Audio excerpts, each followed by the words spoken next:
Jesus teaches us to be aware of the world around us. Jesus teaches us that he is the Son of the Father. Jesus teaches us that there is more to life than what we can see. So when we look at the Scriptures and see the Jesus of the Scriptures, we see somebody who was also intimately part of and remained always part of his own faith tradition as a Jew. And in that faith tradition, he did different liturgical actions. So he read the scroll in the synagogue. He went to the Passover meals. He goes to the temple to worship and offer sacrifice. But he also breaks the rules. He redefines the Sabbath.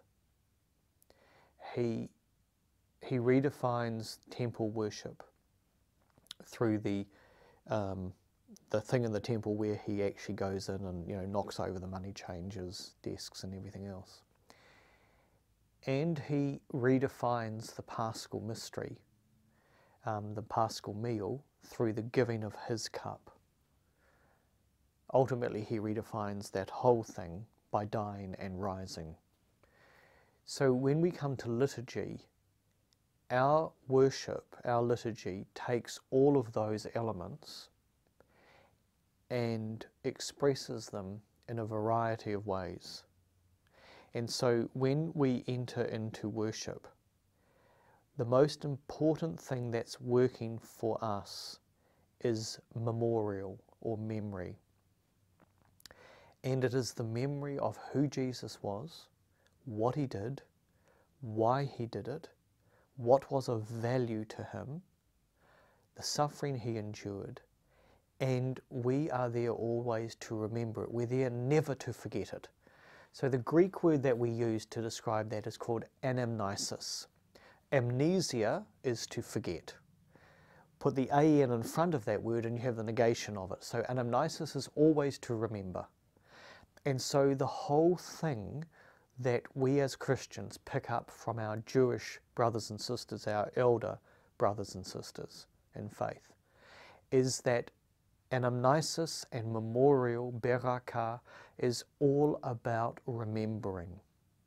If you do not remember, you have no future.